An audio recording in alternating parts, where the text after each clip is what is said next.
kita dipalsukan dengan isu nasionalisme. Sementara sumber dari kekerasan itu justru adanya Freeport di Papua tuh.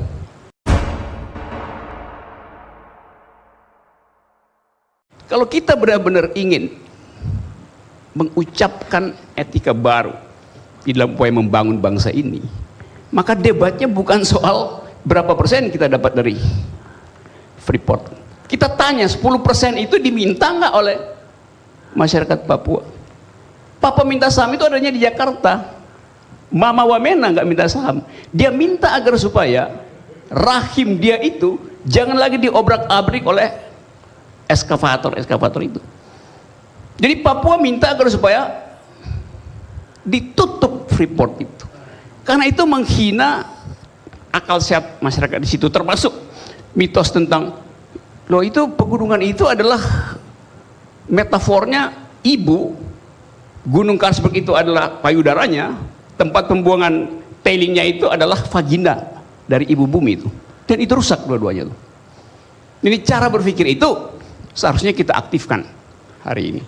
Nah, kita dipalsukan dengan isu nasionalisme, sementara sumber dari kekerasan itu justru adanya Freeport di Papua tuh. Kan itu logiknya tuh. Kalau kita mau masuk pada soal baru, orang nggak nanya lagi, do you speak financial market? Yes, I do speak financial market. But do you speak environmental ethics? Itu pertanyaan civil society yang seharusnya negara paham soal itu. Jadi saya ingin agar supaya soal itu diperhatikan di dalam upaya menarasikan masalah Freeport ini. Yang lain adalah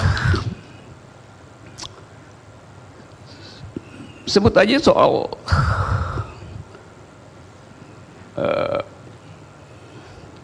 kemampuan kita untuk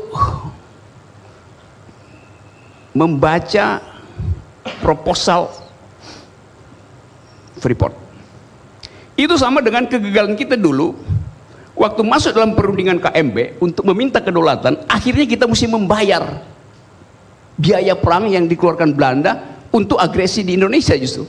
Jadi kemerdekaan kita pun bukan kita dapat karena nasionalisme, kita ikut bayar kedaulatan itu karena ada hukum internasional yang mewajibkan kita membayar. Kalau kita mau merdeka pengakuan Belanda, kita mesti membayar biaya perang yang dikeluarkan oleh Belanda tuh. Belanda menang di situ. Jadi dari awal sebetulnya kalau kita mau promosikan nasionalisme, ingat bahwa ada hukum internasional. Tapi kalau kita kuat untuk menghadapi itu, ya jangan promosikan nasionalisme dalam rangka tadi meningkatkan elektabilitas. Nasionalisme itu dimaksudkan untuk membangkitkan semangat patriotisme, daya juang, bukan untuk tawar-menawar elektabilitas. Yang terlihat di publik sekarang kalau Anda survei, Freeport, junto nasionalisme equals electability. Itu rumusnya tuh. Anda mau bantah segala macam, itu yang terjadi hari ini. Nah, saya kira soal ini berhubungan langsung dengan ketidakmampuan negara untuk menjamin kesejahteraan itu.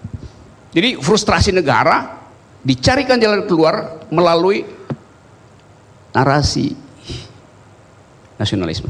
Kalau negara gagal menghasilkan keadilan, mereka mulai memberi kuliah tentang nasionalisme.